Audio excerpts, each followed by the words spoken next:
There's a beautiful tone of regret and longing in that first episode. That's what it feels like for these characters. They all need to hold on to one another. If one breaks, if the chain breaks, then they're all at risk. You get a slice of his life, of normality, and then...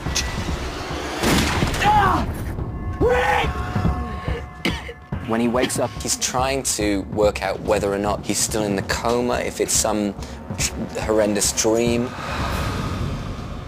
We're able to see the zombie apocalypse through Rick Grimes' eyes, through someone who wakes up to find the world has completely changed. I don't think he's able to comprehend the enormity and the scale of the vision that he's confronted with. He's trying to keep it together, trying to keep his grace and his good intentions intact in the zombie apocalypse. Laurie. Laurie! When he gets home, there is an unraveling. He comes apart. And it's just this horrendous epiphany, and it's actually Morgan that saves him. What's your wound? You tell me, or I will kill you. Morgan is wandering this new nightmare world with his 10-year-old son and still trying to raise his son into being a good man. Sit down before you fall down. It's the first human contact Rick has. He gets fed by these people, and it's that kernel of humanity and hope that starts to bring him back to the man he is. And it took my breath away because it was all about what had been lost and what they were trying to hold on to. From that point, there's a choice that he makes. He says no. As soon as the sheriff's badge comes back on and the hat, then there is this semblance of structure and order, and then you see that it's a man that does all he can from then on. You're a good man, Rick. I hope you find your wife and son.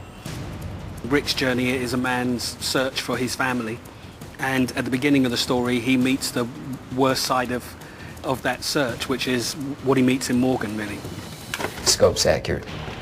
The reality of Morgan's world is that he's left having to do what on the surface seems like a very bad thing for a very good reason. And it's a horrible situation for him to be in. He's a man who has kind of gone through the same things that Rick's gone through.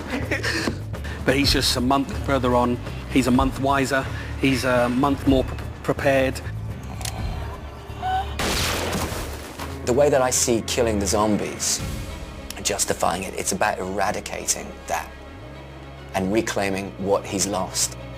In the middle of this madness, they're two men trying to do the right thing. Come on. I'm sorry this happened to you. Two men yearning for family. Do you express your doubts? Do you share your feelings, that kind of stuff? Shane has extreme loyalty to Rick, and to a large extent, I think that Rick's family is Shane's family, and when to him Rick was not going to make it, it was Shane's absolute top priority to save Laurie and Carl. Nobody goes anywhere alone, you know that. Filling into Rick's shoes was something that naturally he was doing for his friend. Sir? What's really complicated for Laurie is that Rick and Laurie's marriage was under a lot of stress right before this happened. Shane has only ever tried to protect Laurie and Coral. That boy's been through too much. And he's not losing his mother too, okay? And you get the sense that he's willing to let the rest of the world burn to the ground as long as the two of them are safe. This is a need to physically affirm life when everything surrounding us is death and destruction. We've turned this 21st century guy into basically a Western icon almost. It's iconic, you know, man on horseback riding into town. He's going into Atlanta with good intentions.